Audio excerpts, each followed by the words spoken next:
Muy bien, buenas tardes. Bienvenidos al Spot Laboral de ADRA, esta costumbre quincenal que tenemos. Como siempre, le mandamos nuestros saludos al colega Emilio Parodi. Les contamos que el 8 de mayo ADRA tiene congreso en San Miguel del Tucumán, la filial del noroeste argentino. Va a ser su congreso allí. Va a haber un panel dedicado al tema de la reforma laboral, incluido en este, además de todos los temas que están incluidos que tienen que ver con nuestra gestión de todos los días. Se llama Liderando la Revolución, que parece un título como puesto por el Che Guevara, pero la revolución tiene la R, la H después de la R, digamos, entre la R y la E. La evolución de los recursos humanos sería. Entonces recuerdo 8 de mayo, en semanita, en unos días ya, en San Miguel del Tucumán. Además está lindo, parece, es hermoso el otoño tucumano. No tan lindo como el mendocino, pero es hermoso. Bueno, muy bien. Hoy tenemos a nuestro habitué, uno de nuestros tenores en la comisión, en la Comunidad de Asuntos Laborales de ADRA, en este spot que siempre está auspiciado por Byton. Tenemos al doctor José Zavala, pero también tenemos a parte del equipo de KPMG, a Analía Zaita y a Andrés Tellado. No hacemos más presentación que esta, Analía, digamos, no hacemos el currículum, ¿no? Para no robarle tiempo al contenido y por otro lado, porque es una cuestión personal. Siempre que me presentan con todas estas cosas de los cargos que uno tuvo, los títulos y todo eso, me parece que están hablando de otra persona. Yo pienso, yo no soy ese. Bueno, así que, como siempre, también lo extrañamos a Mariano Muñoz, que está muy ocupado en el trabajo para conducir este espacio. Bueno, José, arrancamos por los principios. Dale, Recordamos algunas cuestiones de esto que tiene que ver con las modalidades de contratación.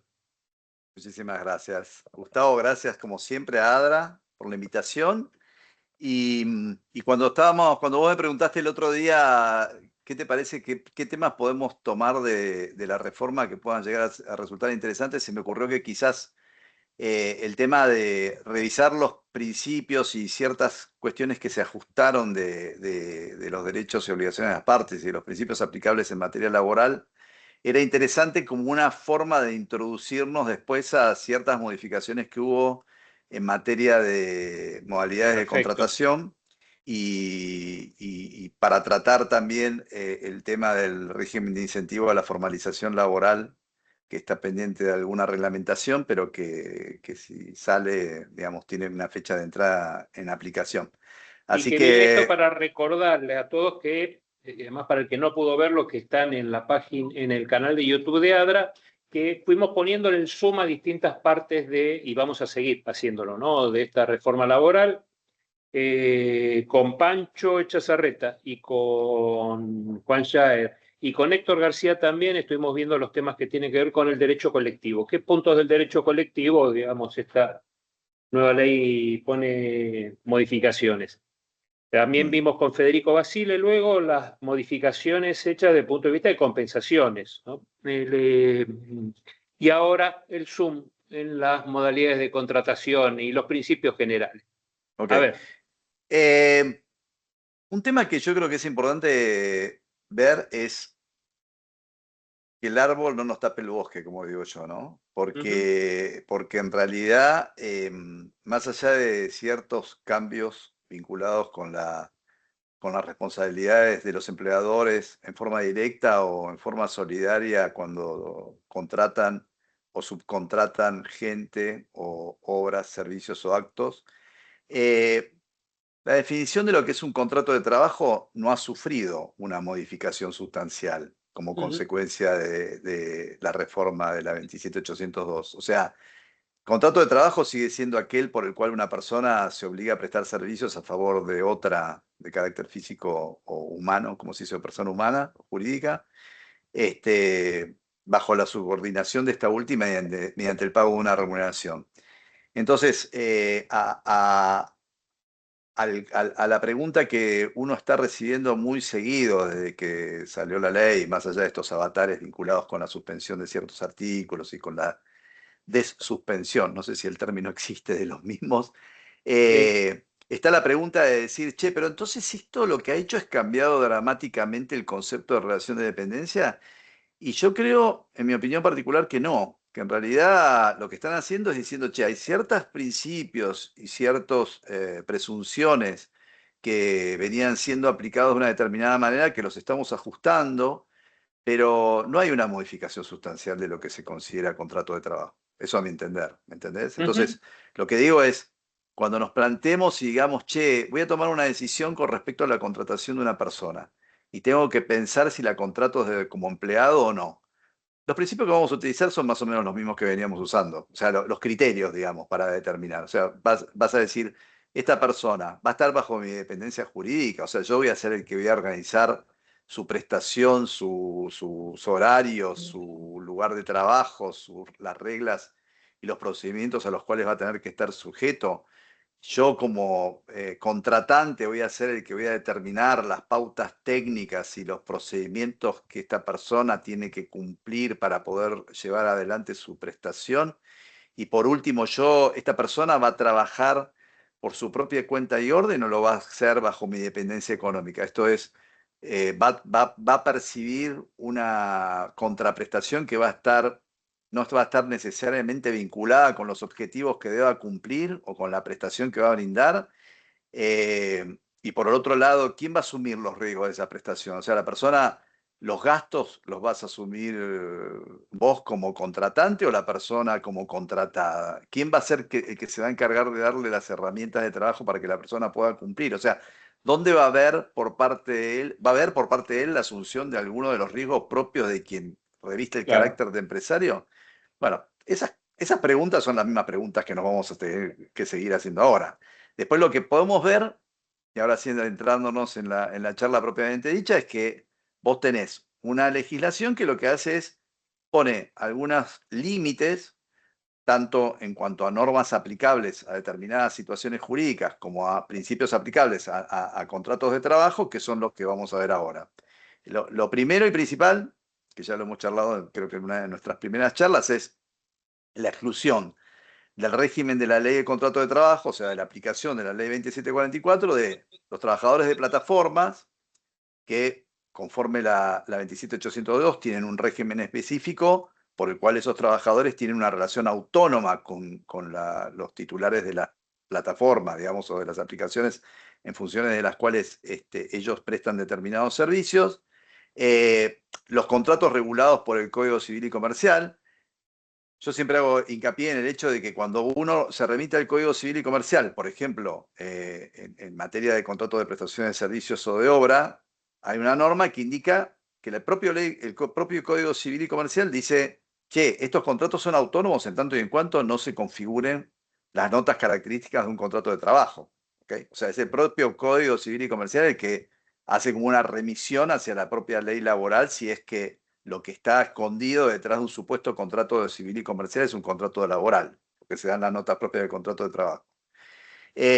También está la figura de los trabajadores independientes y sus colaboradores, esta figura que fue generada por la ley 27742, por la ley Bases, que hasta donde yo tengo conocimiento, más allá de que se creó el registro, no ha tenido demasiado desarrollo, por lo menos no en el mundo en el cual yo asesoro habitualmente.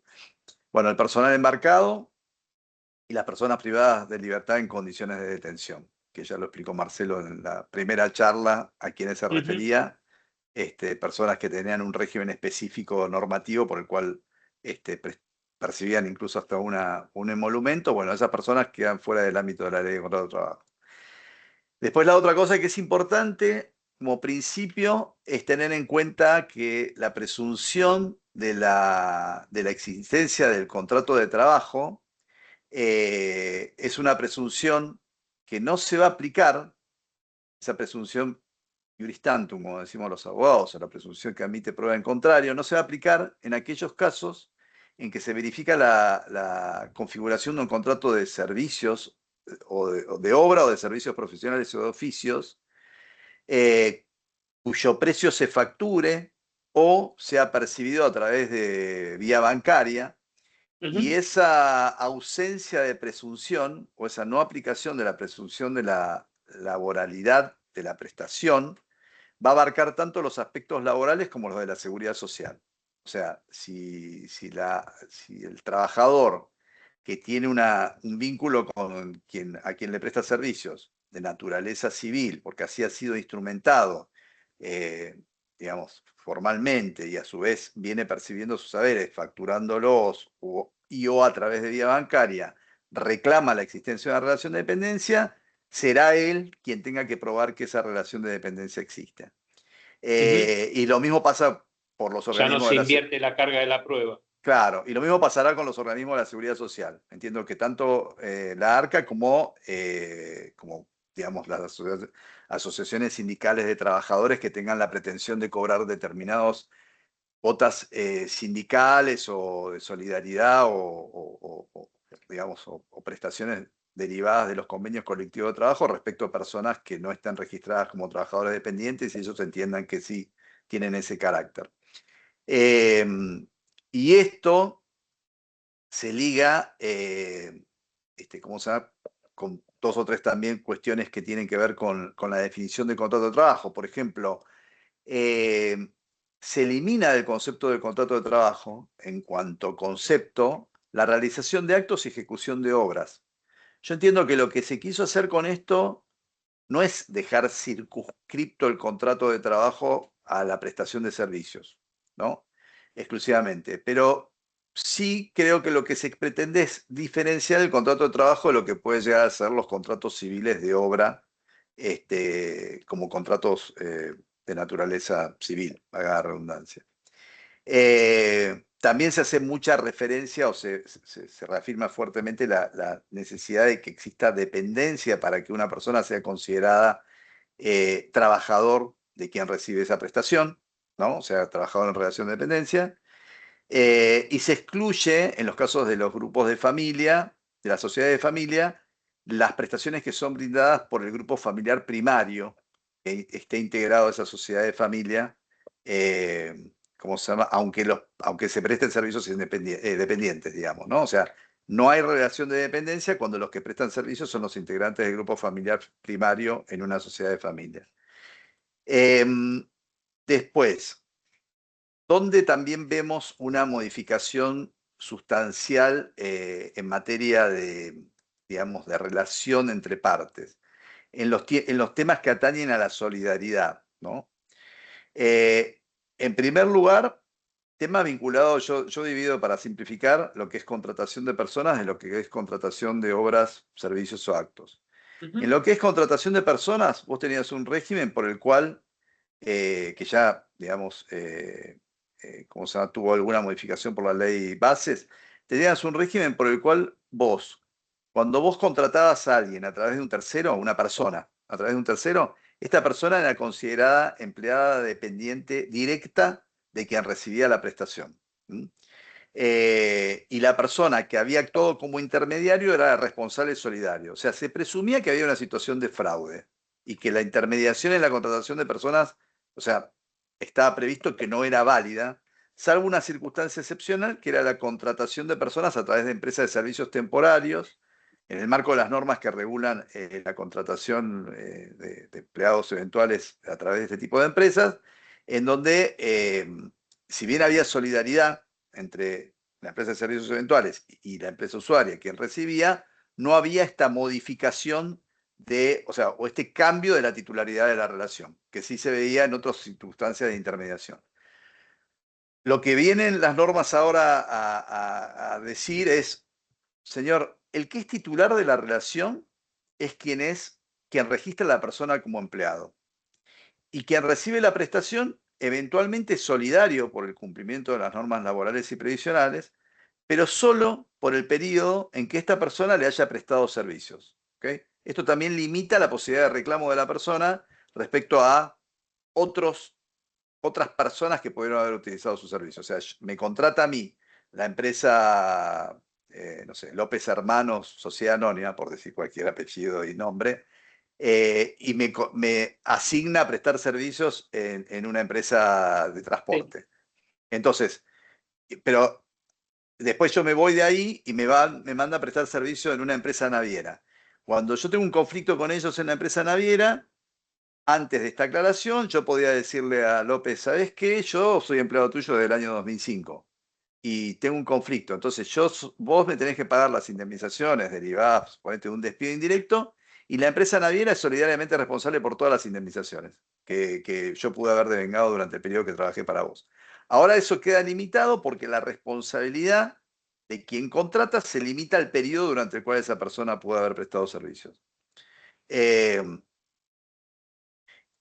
Cosa que es importante porque, como te decía antes Claro. había toda una situación de fraude presumido cuando había una contratación de personas para ser destinados a un tercero, que ahora se está eliminando, se ha eliminado.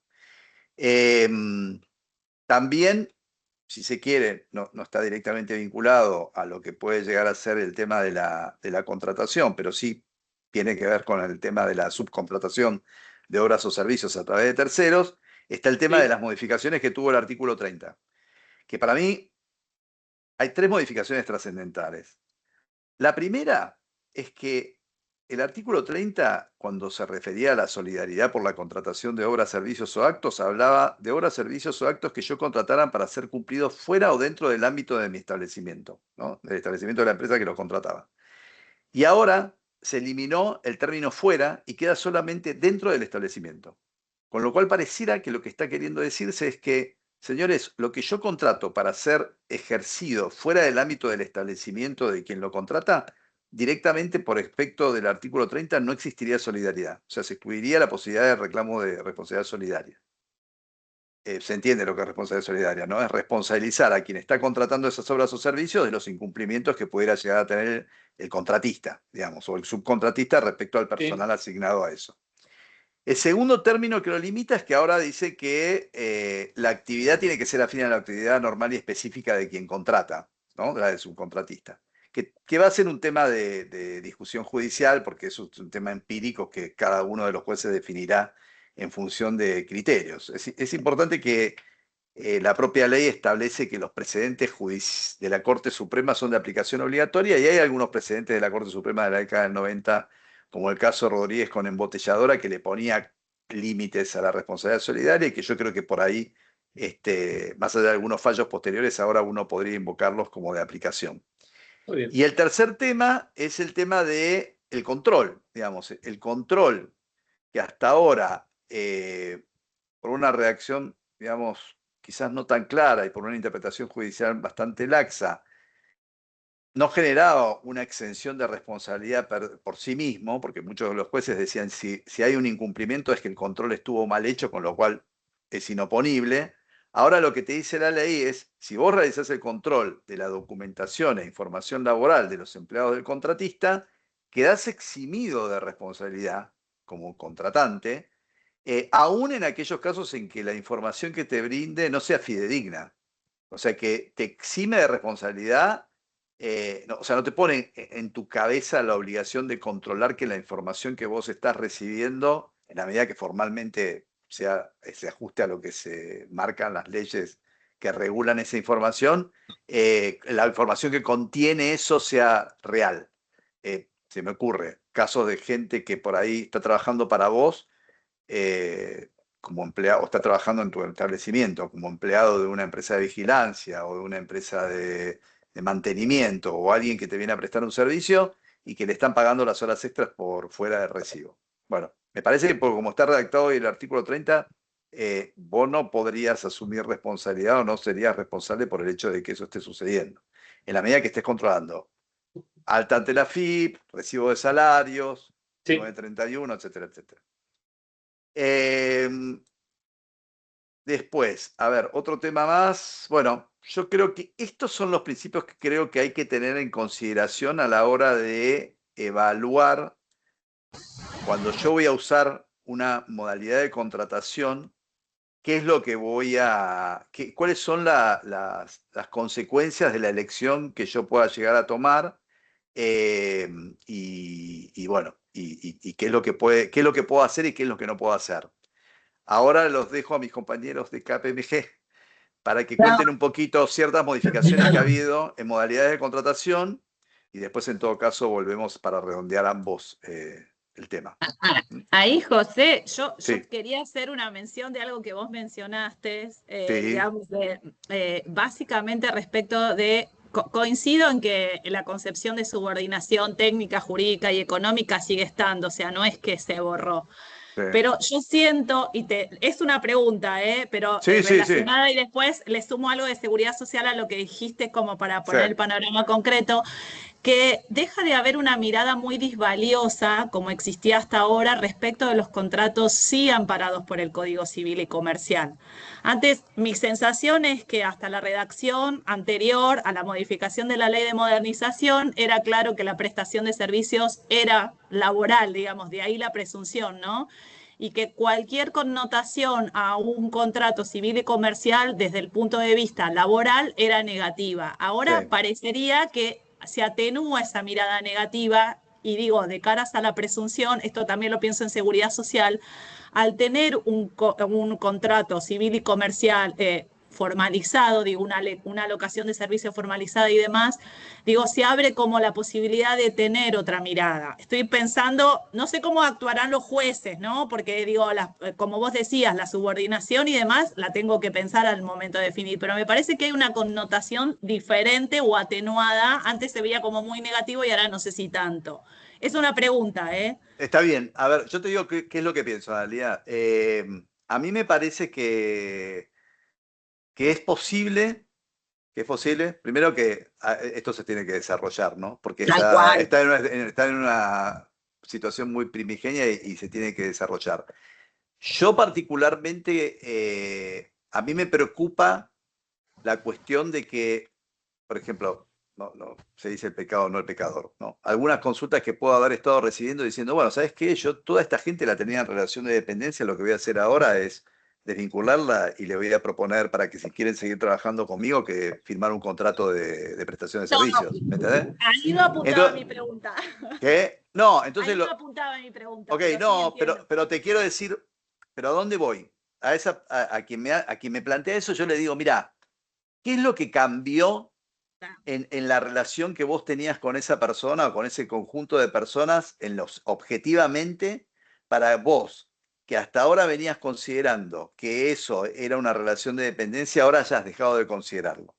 Si vos me decís que era una cuestión de temor a la interpretación que se pudiera hacer del caso por parte de los jueces y que vos optaste por la posición más conservadora, yo te puedo decir, bueno, más allá de que es un bolón que sacara 30 o 20 Sí. o lo que fuera, pero te quiero decir, bueno, puede ser que vos ahora coincida con lo que vos digas, que se supone que vos ahora tenés una posición más, por lo pronto, la presunción no se aplica, por lo pronto se eliminó el principio de duda en la apreciación de la prueba, digamos, en los juicios, o sea, hay elementos que van hacia ese lado. Pero lo que yo digo es cuidado, ¿viste? Sí, sí. Porque cuando vos nosotros en nuestro estudio, cuando hacía muy poquito que habíamos abierto, uno de nuestros socios hizo un informe donde hizo como una suerte de checklist para determinar si una persona era empleado o no. Una cosa Sí, sí, sencilla, ¿viste? sí. Tipo, Sí, Sí, sí. y la verdad que vos ves las preguntas, y las preguntas tienen actualidad, ¿viste? Sí, Porque sí, sí, sí. finalmente, o sea, más o menos los criterios son los mismos. Lo que vos tenés ahora por ahí es decir, bueno, ¿se va a volver más civil el derecho laboral a partir de esto? Puede ser, pero ojo porque yo creo que los jueces van a seguir mirando las relaciones o los hechos objetivos con los mismos criterios que se veían mirando hasta ahora. En mi opinión, ¿eh? No, no. Nosotros, yo para acotar, nosotros vemos muchas veces, también te pasará a vos, José, pero con Analía vemos casos donde, por ejemplo, el fisco, por el hecho de que una selectora de personal facturó 4 meses seguidos a una empresa, determinó deuda de aportes y Sí, contribuciones y como no la pudimos hacer ir a declarar en el expediente, porque estaba en Europa, no sé, se fue 3 meses sí, a Europa, un juez administrativo reafirmó el ajuste fiscal por 4 meses, facturas que sí eran más o menos correlativas, pero eran importes sí, variables en base a la búsqueda de esta sí, posición, 4 meses nada más. Y esas irracionalidades que uno a veces ve en el día a día y que tal vez lo vemos también en algunos fallos, tal vez con Analía decimos, tal vez esto tienda a equilibrar un poco la balanza. Sí, Si bien parece que es como la rueda que es difícil de frenarla, porque nosotros seguimos teniendo el expediente ese en seguridad el fisco, social. por ejemplo, y está bien que te van a decir no, no es retroactiva la ley, etcétera, etcétera, Sí.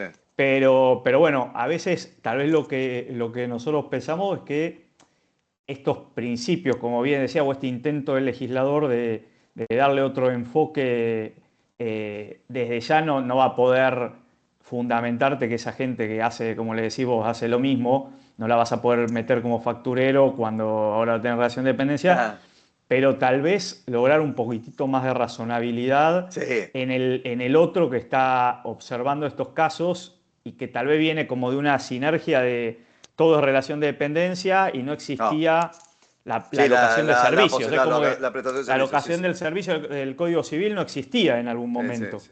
Sí, o te la sujetaban a tantas condiciones, ¿viste? Para poder llegar a aplicarlas que la tomaba de cumplimiento imposible, ¿viste? Porque Tal tenía cual. que darse una determinada muchas condiciones. Sí, es cierto eso, pero yo digo, eh, estamos Va en a una costar. mejor, estamos en una mejor condición, no hagamos locuras. O sea, No, Tal no, cual. yo siempre digo, usemos las cosas de la mejor manera posible sin quemarlas, ¿viste? No sé si es como, digo, en Sí, sí, términos, porque pierde claro, efectividad después, porque va a porque perder. pierde efectividad, Tal claro, cual, pierde tal cual, tal efectividad. cual. Sí, sí. Y después, relacionado, digo, hasta ahora también, en todo momento, aun cuando se discutía en el ámbito laboral, porque digo, la seguridad social se nutre, inspecciones propias, la que te Sí, cuenta Andrés es una inspección, es la que nos está sí, contando Andrés, es una inspección de seguridad social, o sea, no viene atado sí. a un Que juicio también laboral. tiene implicancias, porque que te detecte un empleo no registrado te tira abajo beneficios de millones y millones Sí, de sí, sí, sí, pesos sí, sí, no, por por un solo supuesto. caso. Entonces la irrazonabilidad de todo el sistema Sí. en base a una gota de agua, básicamente. No, es que incluso yo te digo una cosa, con la derogación de las multas, y más allá del tema de los jueces que están en algunos casos dando indemnizaciones por daños, viste, como compensación porque Sí. no hay multas específicas de las que en su momento había en la 25423 y en la 24013, el tema fiscal, lo de la seguridad social, adquiere todavía más relevancia, viste, porque el otro tema era, ay no, tengo un componente de multas tremendo, tengo que cerrarlo. Ahora por ahí uno se queda dormido del sueño de lo justo porque dice, bueno, finalmente el costo que tengo No. laboral, si me Y sale mal. Sí. ahí Y va. después terminás en seguridad social y podés encontrarte Con un montón de plata, porque son con un 10 montón de años de plata. 2 Sí, años de prescripción, 200% la multa, los sí, sí, sí. intereses y demás. Sí, sí. No, y ahí justamente también se modifica porque antes, en todo momento, digamos, cuando se discutía la existencia de una relación laboral Sí. incorrectamente registrada o no registrada, viste, y se llegaba a un acuerdo, los funcionarios intervinientes, ya sea Sí, administrativos o tenían que. judiciales, tenías que denunciar al fisco. Sí, Ahora esta obligación ya no sí, está más. desapareció. Y la única que queda que sí se incorpora en la ley escrita es la de cuando hay una sentencia Sentencia. laboral Claro. a favor. Entonces, eso también digo, la conexión Sí. que hay entre una materia y otra que Sí, también es no, importante. eso está buenísimo, porque más allá de que no hubiera demasiados jueces, o por lo menos no me pasó mucho, ¿viste? En temas de jueces que mandaran el oficio a la FIP o a ARCA con los resultados de un acuerdo en naturaleza discutida, pero el riesgo existía. De hecho, existía la Tal cual. obligación de que lo hicieran. Y ahora la conciliación hace cosas jugadas, digamos, ¿viste? ¿No? O sea, sí, Exactamente, en eso también hay ahí como una suerte de modificación, sí, por ahí en este sentido que veníamos hablando y siempre poniendo el acento, como vos decís, no hacer locuras tampoco, ¿no? O sea, sí, sí, sí. estamos en eso, ahí.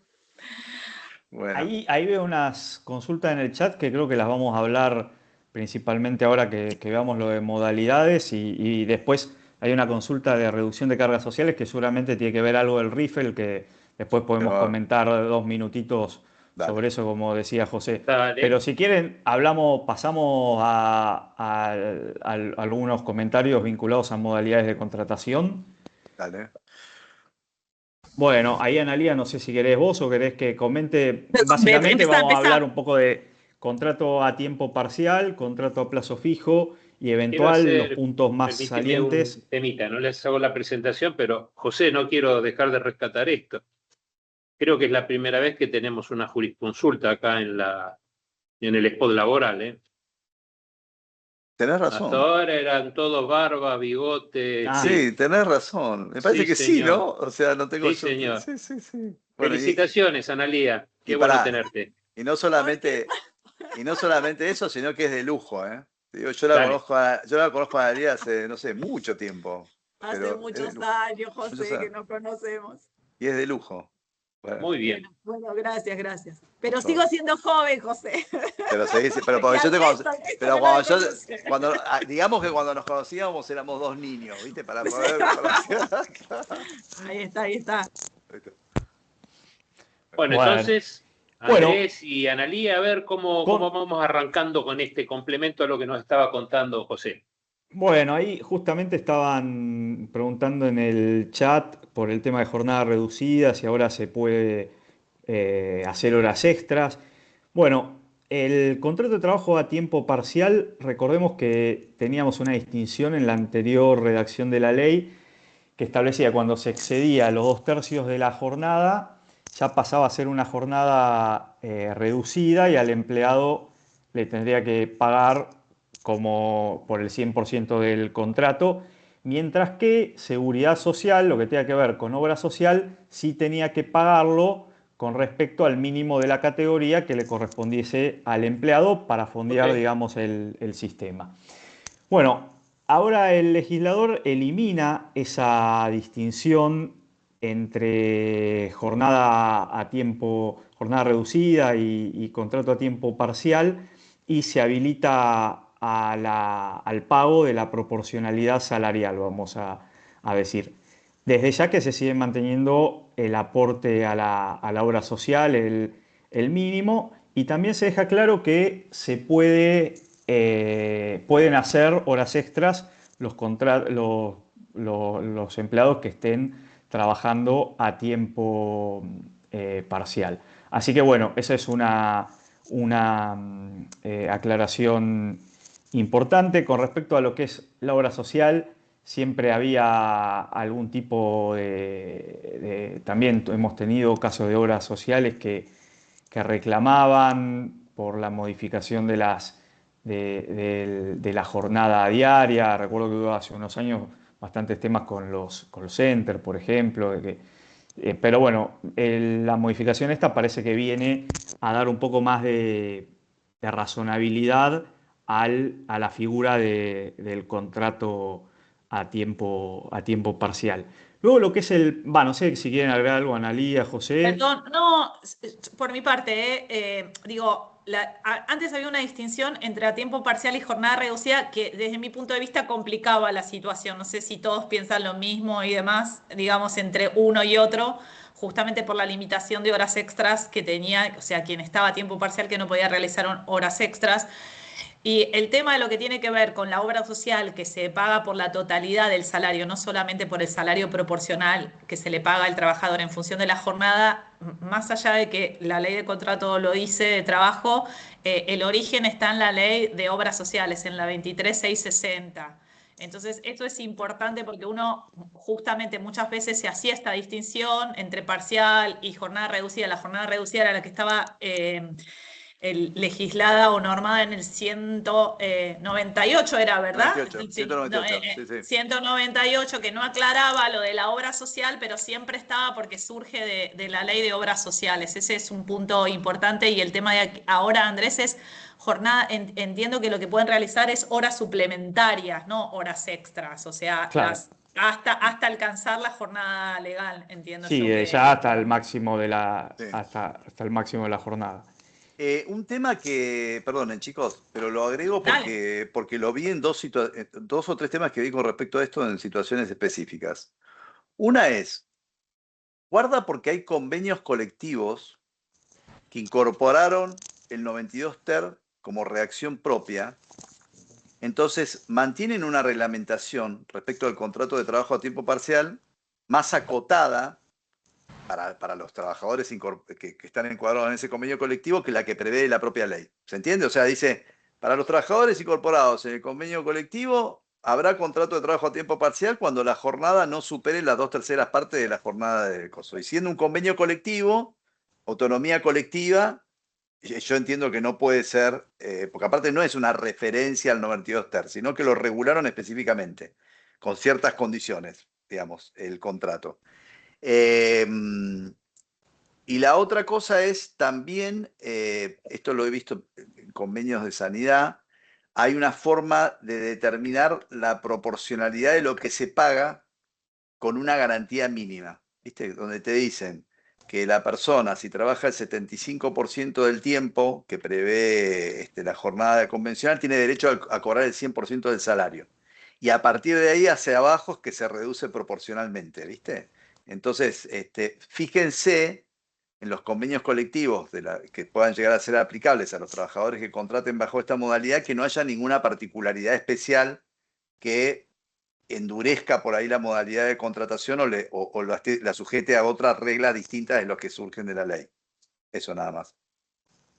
Tal cual. Y yo recordaba que específicamente en seguridad social, la Cámara de la Seguridad Social dictó un fallo porque con lo vinculado a la jornada de los call centers, si mal no recuerdo, que se había reducido a 36 horas y la justicia ahí dijo, no, tienen que pagar igual con respecto a la jornada completa el aporte a la obra social, porque cuelga del convenio de comercio y el sistema es contributivo y en base al principio, justo estamos hablando de los principios, con base en el principio de la solidaridad y de que el sistema es contributivo, confirmó todos los ajustes de las obras sociales con respecto al pago por la jornada completa, pero no la jornada completa del convenio en ese momento de call center, sino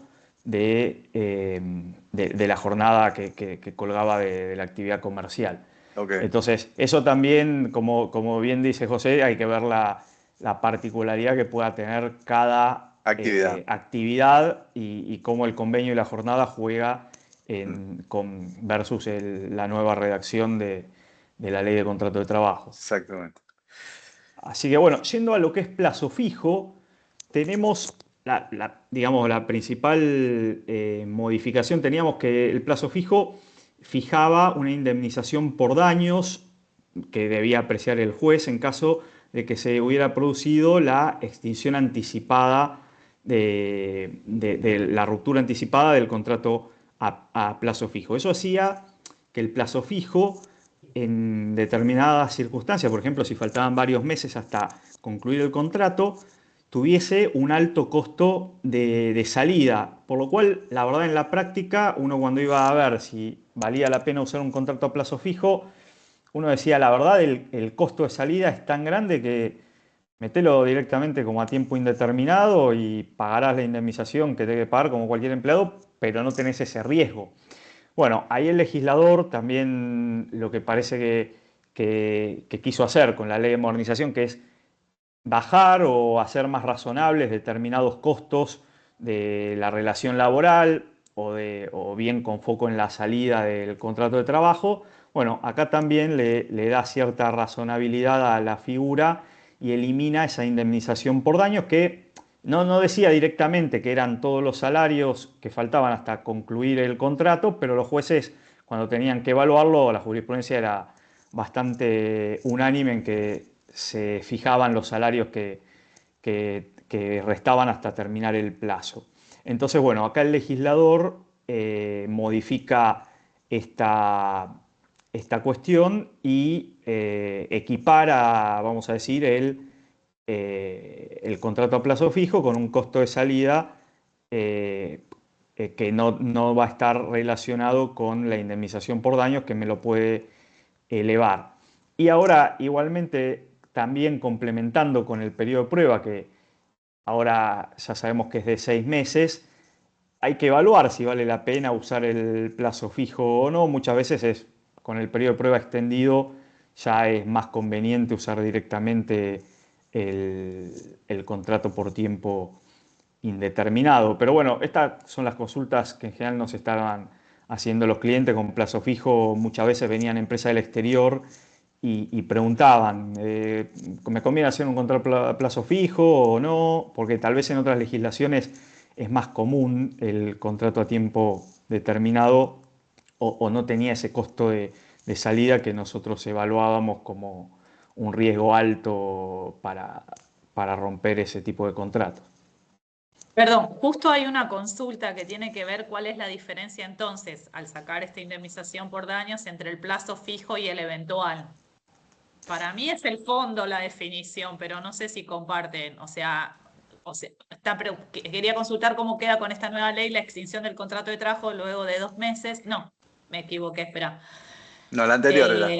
La anterior acá. ¿Cómo quedan hoy luego la reforma las fronteras entre contrato eventual y el contrato a plazo fijo, ya que no quedan muy claras las ventajas de este último frente al eventual, dado el pago de indemnización por ruptura ante Stempus, que ahora ya no lo tenés más, ese es básicamente.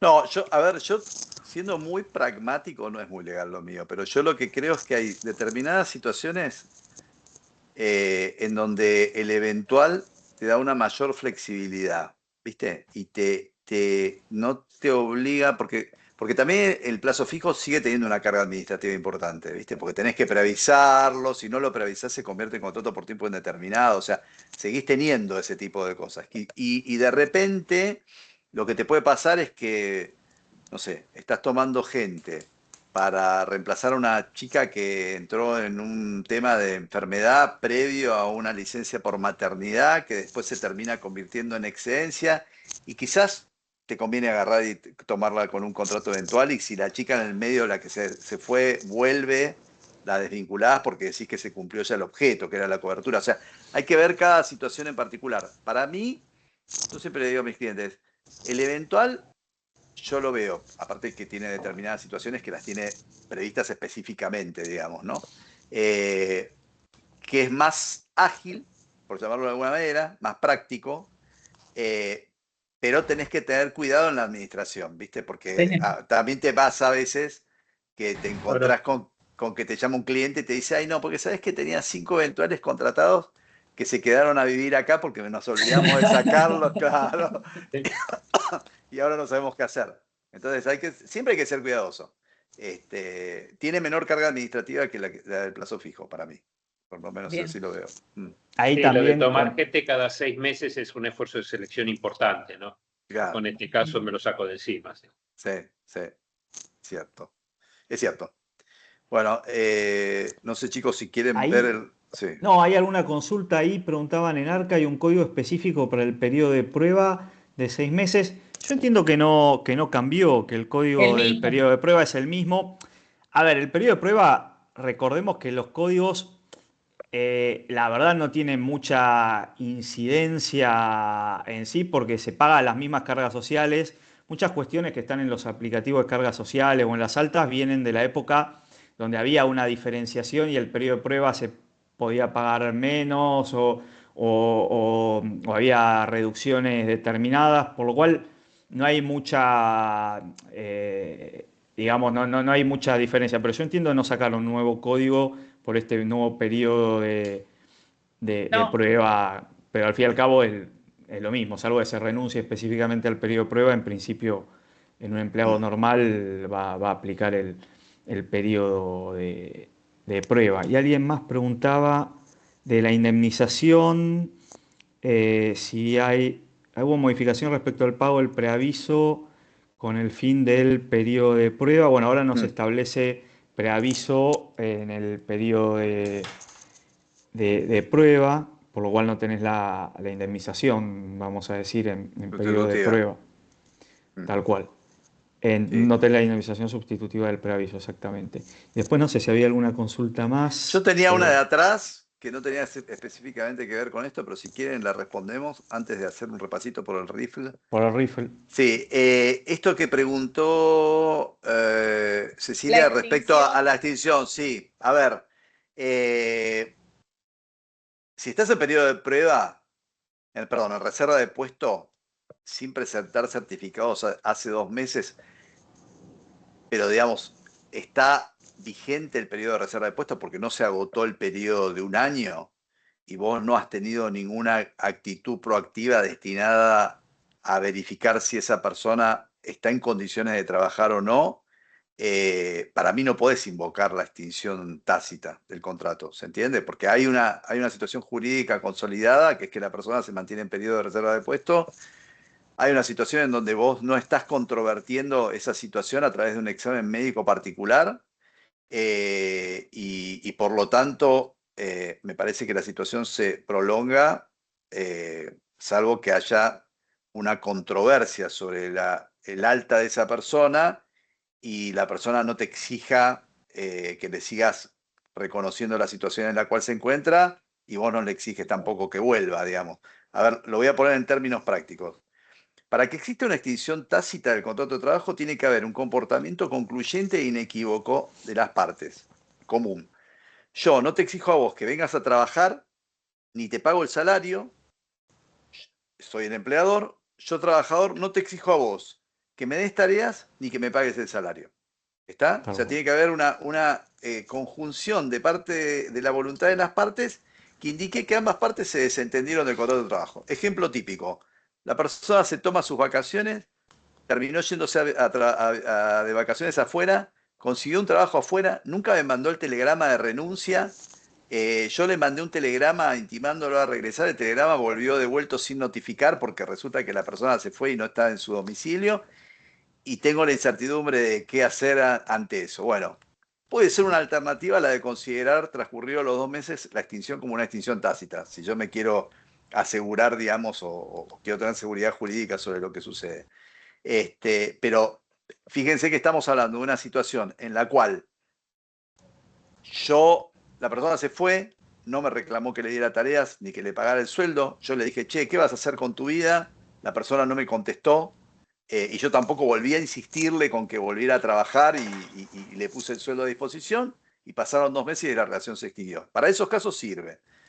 Si a mí me preguntás si yo me quedaría cruzado de brazos y no intimaría a la espera de que pasen esos 2 meses y que no pase nada, y no, yo trataría primero de asegurarme, poner en mora a la otra parte, digamos, y lo usaría como último recurso. Nosotros hace poquito tuvimos una consulta que un cliente nos viene y nos dice, no, quiero usar la extinción, el mutuo acuerdo tácito, porque tengo esta situación, el empleado ya no viene hace un montón de tiempo, no sé qué. Empezamos a preguntar un par de cosas para asegurarnos. Sí. Y resulta que el empleado, ellos todos los meses le liquidaban el sueldo, subían el recibo en cero, digamos, sí. Y el empleado todos los meses lo firmaba. Entonces digo, bueno, ¿pero cómo? Claro. ¿Cómo? ¿Qué tácito? Si todos los meses ustedes le emiten el recibo y todos los meses lo firman. Le digo, pero yo tengo una ¿qué anécdota? Tácito? Que mande la renuncia y listo. Claro, yo tengo una anécdota de la época de los vales alimentarios, que ahora no existen más, pero que se podrían reproducir con alguna otra prestación en especie, que había una persona que me llama a la empresa y me dice, no, terminó su periodo de excedencia, creo que era, o sea, no había cobrado la indemnización especial reducida, o sea, no había renuncia tácita, digamos, ¿viste? Había pasado de largo, no había vuelto, ¿y cuánto hace que no vuelve? Hace 6 meses. Y acaba de mandar una carta de documento reclamando tareas. Y le digo, bueno, vamos a invocar la renuncia tácita. No había plazo, ¿viste? Era cuando todavía antes de la reforma. Entonces le digo, no, señora, su contrato de trabajo se extinguió en forma tácita por el comportamiento concluyente y recíproco. Usted se fue hace 6 meses, no reclamó nada, y la empresa tampoco le reclamó que volviera, con lo cual está extinguido. Y me contesta. Sí, la jurisprudencia decía más o menos 2 o 3 meses. Ya, sí, por eso, eran 6 meses, ¿viste? Y contesta. Está bien lo que usted está diciendo. Lo que me llama la atención es que yo todos los meses me presentaba a fin de mes en la oficina de recursos humanos y me entregaban los vales alimentarios y me hacían firmar el recibo correspondiente, digamos, ¿viste? O sea que más o menos era parecido lo de la firma de recibo. Sí, tiene que ser concluyente, ¿viste? Hay veces más allá de lo teórico de tener la ley a favor, estos pequeños detalles son lo que a veces te hacen ganar o perder, o un juicio, o una inspección, claro, o lo que sea, que hay que estar en eso, y que el cliente muchas veces no te lo dice porque se le puede pasar inocentemente que no tiene implicancia, pero tiene esta implicancia, decimos. Con esas 2 palabras te tiran abajo todo. Pero el legislador nos da el marco en el que nos tenemos que mover, pero la gestión de de los recursos humanos la hacemos los que estamos trabajando ahí en recursos humanos. Sí, sí. Pero incluso uno piensa que ahora, por temas Alguien tecnológicos, todo el mundo... desapareció 6 meses y no sabemos qué pasa, dónde está, digamos, qué estamos Claro, haciendo. claro, ¿qué ¿Qué estamos hace el haciendo? jefe? Digamos. No, y otra cosa, Gustavo, uno piensa que ahora está todo, viste, tan tecnificado y tan digitalizado y todo, que todo el mundo sabe todo lo que está haciendo el otro. Y la realidad es que a veces uno descansa en sistemas que son imperfectos, ¿me entendés? Ay, Y hay sí. situaciones de hecho que se resuelven de otra manera, ¿viste? Que no responden a los sistemas. Entonces quedás pagando, ¿viste? Tal cual. Hay otra consulta ahí y ya cortamos, que es, en el eventual siguen corriendo los plazos establecidos por la ley de empleo, además tenemos que seguir justificando lo eventual. Sí, es así. O sea, ojo con los plazos, porque los plazos son los plazos que son como plazos topes respecto a aquello que se considera como una necesidad extraordinaria y transitoria de mano de obra, ¿no? O sea, Como dice pero, la ley del año 91, ¿no, claro, José? tal cual, Sí. Mirá exactamente. cuánto tiempo tiene, sí. 6 meses en un año y 35 un años. año. Claro, Un año tal en cual. 3. Claro, y un año en 3. Pero como yo digo, no son plazos autosuficientes. O sea, tiene que haber a su vez una justificación objetiva que uno pueda acreditar que había una necesidad extraordinaria y transitoria de mano de obra. O sea, que no se podía cubrir con la dotación normal, digamos. Bueno, chicos, me Bueno, parece que... estamos No, una redondeando, breve entonces. mención, si querés, El Gustavo, una breve RIF, mención que sí. habíamos dicho Sí, con Dale, José. Andrés. Sí, perdón. No, Bueno, el Riffle había en una principio. preguntita Ah, que está ahí, que dice justamente si lo podemos aplicar o no en mayo, ¿viste? claro, pues Es un hicieron la tema, pregunta de por los lo menos 18 menciona. meses o no sé qué. En teoría, nosotros interpretamos que como está redactada, debería estar vigente a partir de mayo, del devengado mayo, este régimen de incentivo para las nuevas contrataciones que va a reducir las contribuciones patronales del 20,4 o 18% según el tipo de empleador al 5% por 4 años, lo cual es sí, muy muchísimo. significativo, pero por los que ingresen en el término de un año, es decir, del devengado mayo próximo hasta el devengado abril próximo. Debería emitirse la reglamentación, en principio solo para empleados que ingresen con ciertas características, que son los que hayan sido antes monotributistas o hayan estado 6 meses empleados o hayan estado sin registrar al 10 de diciembre del 2025 o bien hayan sido previamente empleados públicos. Nosotros creemos que, por lo que dice la ley y que esa información la tiene todo el fisco, cuando uno entre a dar el alta, debería haber algo que te diga apto Riffle o no, o bien debería haber un padrón, porque dice como que va a ser automático o algo así la ley. Sí, Vamos a ver si los ¿Qué sistemas sale? del fisco resisten eso, pero va a ser importante porque si tengo que ver un padrón, después debería guardarme esa prueba, porque después el fisco nos pasó con las FJP, que cuando ingresaba alguien de FJP pagaba menos cargas sociales que el que ingresaba, que estaba en el SIPA, y después de 10 años el fisco llegó a ver, vos lo pusiste con FJP y pagaste menos aporte, ¿dónde está la prueba? Y tenías que meterte en un padrón, ningún empleador tenía el print de pantalla de ese padrón que decía que estaba en la FJP, y el fisco después hizo ajustes, después de 10 años, ajustes por la diferencia entre el 7% que pagaba si estabas a FJP y el 11%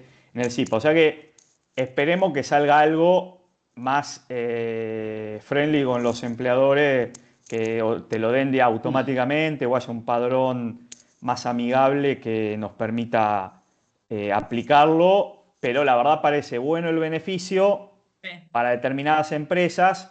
Hay algunas que no les sirven la población que vas a poder incorporar, pero hay otras que sí. Por ejemplo, los que tengan primer empleo tal vez les redunda, no sé, comida rápida. Tal vez a comida rápida le hace sentido porque no van a estar empleados esa gente previamente. Claro.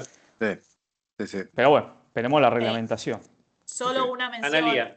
Ahí sí es importante el tema del código, que antes preguntaban el del periodo de prueba, porque este sí, el código que dispongan para contratar a esta persona va a tener incidencia en el porcentaje de contribuciones, entonces sí hay que controlar que extinguido ese tiempo, cambiar el código, que en periodo de prueba es indiferente, o sea, no hay ningún perjuicio fiscal, en este caso sí lo habría si no lo cambio. Y digamos, en concreto también para los primeros empleos, creo que también, como veíamos con Andrés, que en algún caso lo vimos, sería aplicable. O sea, está buscando en la empleabilidad de los desempleados, ¿no? Hay que ver situaciones como, no sé, tengo un pero pasante, después lo incorporo, entendemos, no era una relación laboral, va a haber muchas cosas que la va a decir la reglamentación, pero bueno, tampoco tiene una cosa importante, no tiene una plantilla a mantener la ley y parece que una reglamentación no la podría no incorporar, podría, para mí pues no ya sería podría. un exceso reglamentario. Entonces, eso es bueno también, para algunas industrias parece un muy buen beneficio de incentivo al empleo. Es Ahí, eso, José, no sé nada si más. querías comentar algo. No, yo pienso lo mismo. De hecho, cuando como quedó un poco subsumido ¿viste? En el FAL y en los otros En el temas, en los PER. temas de derecho colectivo, cuando uno habla de rifle, la gente todavía mira y dice, pero ¿cuánto? ¿Viste que me están reduciendo tanto las contribuciones y por 48 meses? Creo que es un buen beneficio. Yo lo que no Pero vi, a diferencia de otros regímenes, no tiene una articulación con el programa, con el blanqueo laboral. Parece que no, al contrario, que si vos lo regularizás, no lo podés contratar. Si es sí, monotributista, sí. La verdad, sí, esa es una picardía. No sé si la reglamentación podrá hacer algo, porque en general, no sé, la ley 26476 tenía un blanqueo laboral y si vos blanqueabas, después tenías la reducción de podías usar el beneficio. contribuciones, lo cual incentiva más a que puedas blanquear. Vamos a ver si la reglamentación hace algo, pero ahora, como está redactado, parece que es excluyente. Si vos blanqueas a alguien, justamente no va a ser monotributista, porque era en realidad un empleado no registrado. Así que Sí. veremos cómo sale. Igual, Estamos running out of time. Les pido una respuesta cortita a esta repregunta dale. de Mauro. Dice, si la nueva ley no modifica la ley 2744, artículo 92, expresamente la prohibición de realizar horas suplementarias o la modificación, si lo permitiría. Le contesto yo, si quiere. Dale, José. Sí, lo modifica. O sea, en realidad, lo que te permite a partir de la nueva ley es que vos puedas realizar horas que van desde la jornada parcial que pactaste hasta la jornada legal o convencional, que serían horas complementarias que vos pagarías a valor simple. Y después de esto podés realizar horas extras. Acordate siempre que las horas extras, salvo casos excepcionales, son voluntarias y que tiene un tope que se remonta al año 2000, pero que sigue vigente, que son de 30 horas por mes y 200 por año. No sé si eso, entonces la prohibición ha quedado eliminada, se puede hacer, con los Y límites que diaria, establece la ley. y ¿Eh? diaria se entiende la separación entre jornadas, siempre lo de las Sí, 12 la de horas, ¿no? 12 horas de jornada, de descanso, exactamente. Bueno, muy bien. Muchas gracias, José, Andrés y Analía, otra vez el capítulo especial. Primera presencia femenina y ojalá tengamos más todavía. Bueno, Y sobre todo, gra- como ha hecho la recomendación José, tu calidad profesional. gracias Bueno, por la invitación, gracias. no, Gracias por por la favor. invitación, Gracias a Gustavo, y ustedes. un gusto, José, también. Más que Igualmente. reconozco un contacto con Solange Ripoll de la comunidad de talento que nos dijo, mira, esta gente está acá con nosotros, podemos hacer el contacto y a partir de ahí salió este spot de hoy tan rico. Más allá del mal gusto, no puedo dejar de decirlo, y esto creo que es porque tengo una esposa que es lacaniana, ¿no? Psicoanalista lacaniana. Qué mal gusto, FAL y rifle, ¿no? Para estas siglas, digamos. Sí, No se sí, les sí. ocurrió otra cosa. Es Fusil, impresionante. ametralladora liviano Sí, sí, y sí, sí. y el rifle. Y por la duda, si quedan dudas, el rifle. El rifle. Sí. Así que bueno. Bueno, bueno. Bueno, muchas gracias a ustedes, muchas gracias a los que están del otro lado de la pantalla también, aunque estamos todos del otro lado de la pantalla. Y nos vamos a ver dentro de 15 días. Buenísimo. Creo que el tema de aportes y contribuciones para ponerle el Zoom está bueno, ¿no? Sí. Ahí Puede sí. ser. Sí, el fisco siempre está, es un mal necesario. Perfecto. El arca de Noé que nos salva el diluvio o no. No sé. Bueno, muy bien. Que tengan muy buenas tardes. Nos Chao, vemos en Gustavo, 2 semanas. gracias. Hasta luego, nos Hasta Chau, vemos. luego. chau. Chau, chau. Gracias.